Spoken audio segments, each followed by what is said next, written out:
Hi,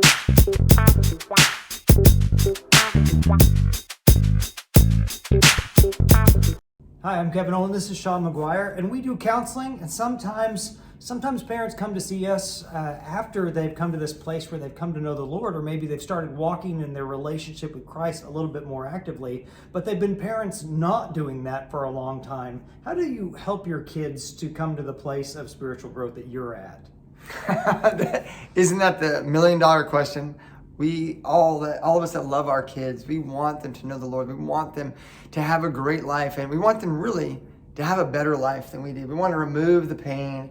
We want to give them all the great things. We want them to succeed in ways we never dreamed of, right? That's what any good parent would hope for their kid. And so instead of moving these huge chunks of spiritual growth at a time, instead of seeing that as the goal, I would say go to Mardell's and find a little kid's Bible that you like.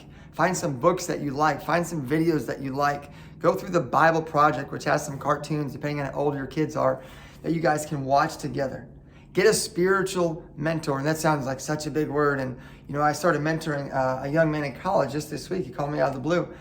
And we talked about like what mentoring is. And I said, really, it's inviting you into the space that I'm living in and just inviting you to be a part of reading the Bible, a part of doing these activities together, a part of just living and loving, inviting you over for dinner. And so a lot of this is inviting your children into spaces that you think they would enjoy.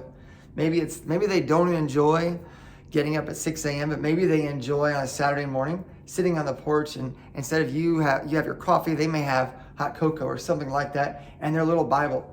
Before my daughter Berkeley could ever read, I would get up and read, and she'd want to get up and read. And because she's so brilliant, she would get up and she would have the Bible open and she would just quote what I read. And I think they really, if we invite them and that relationship's strong, they're going to have a motivation to follow and imitate what we do, whether it's good or whether it's bad. And I know if you're watching this, yours is going to be good, and that's where you want to go. And then just take the pressure off. A lot of times, I know me, I really struggle because I want the very best for my kids. As a friend, I want the best for you. So I can push you in a direction. I will call it encourage, but it can feel like a push or a pull. And I think we get into a lot of challenging situations with our children when we move from inviting and leading to pushing, pulling, and forcing them to follow God. Your kids are little mirrors, and they're going to reflect not only what you're saying, but what you're doing. So let's say last month you were cussing out the ref at the Little League game, and this month after conviction, you're thinking, hey, I actually want to lead the kind of godly life that I would want my kid to lead. Now, if I pretend like last month didn't happen, my kid is too smart to say, oh, everything's changed and there was no past. So sometimes when you start going through those processes, you might find the inconsistencies in your life and in your walk and take those as opportunities to teach. We don't always start off on the right path, but when we get on it, let's show our kids how to follow it. That's so good. And I think that basically that's not being a hypocrite, right? And I think there's a fine line because, my son he's brilliant, and he constantly challenges the words we say. He constantly challenges what we believe.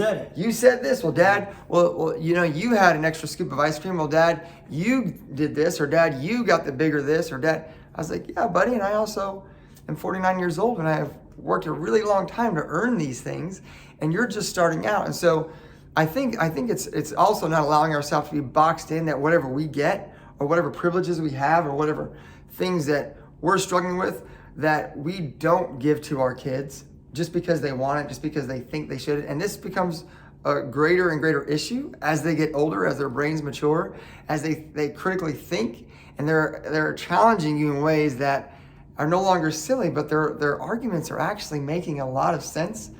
And you may be wrong. They may catch you in something that you're wrong. And I think humility and saying, you know what, you were right in that. I've come back to my kids several times, like probably hundreds of times, when they were right about something and I just said a quick no instead of thinking about it. And I think keeping that posture of humility is more powerful than a lot of other things that you can do, because if you're humble, then you're always allowing the Lord to grow and to change and to mold you into the image of Christ. But if you're prideful and you know it all as a parent, well, your little mirror is going to run around and they're going to know a lot too. And they may not have a humble spirit that will listen to you if you don't demonstrate a humble spirit that will listen to God. My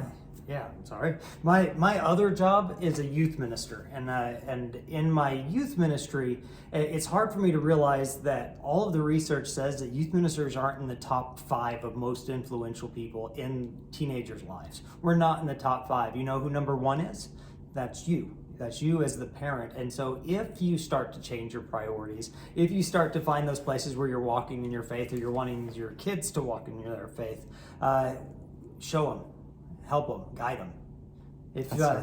If we can help, a little bit of counseling can go a long ways. And what he was saying about mentoring is spot on. And maybe you have a mentor, maybe you don't have a mentor, a counselor.